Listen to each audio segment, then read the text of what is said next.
Is me sé botí na cohinna. Tá mé mar cordithór óige le Sólás an nóg. Banóid Sólás an nóg ag gábhíle san éideag agus an príomh sprec a bhíon ná service normálta arachtal tríomhan na Gaeilge de daoine óga le sainreachtanis ides. Fuair an deas scéal am léana go raibh muoinú agin le service arachtal trí ihe sa seachtain in áit ihe amháin. For many years we've been searching for things for children with autism, and it hasn't existed.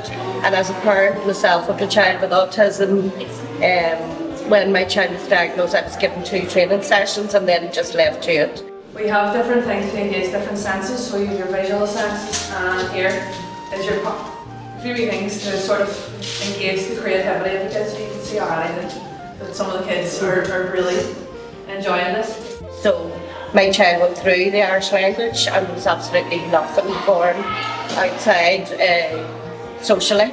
Things like this have a really big impact on children's mental health in a positive way, and it just can't be rolled out enough. I'm delighted it's starting, but I just hope there's going to be a whole lot more involved.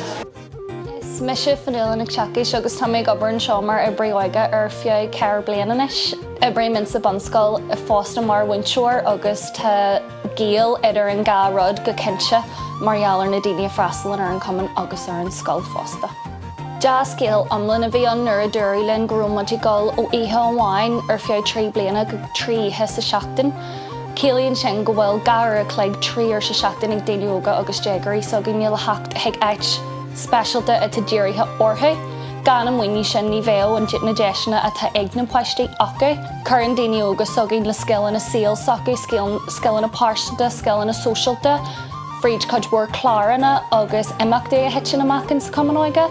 Thosaí me déine amach le ceithre báil fearne agus ihe amháin, so bhí muid scartha mar fearn, so bhí ar an déirí ar poistí áirithe ní raibh déis agin bheith plé le gach poiste go chéanarach agus go dóin rud a dtíar poistí sogainne, so bhí sé specialta gur tháinig go muoine agus gur muid abalta gol réil tá seachtar agin mar fearn codhór daoine le codhór scileanna na difriúla a tá abalta déirí isteach ar poistí a tá seminar léthacha agus tá muid an play lá ar dóid níos dimne agus níos páirseanta le poistí sogainne.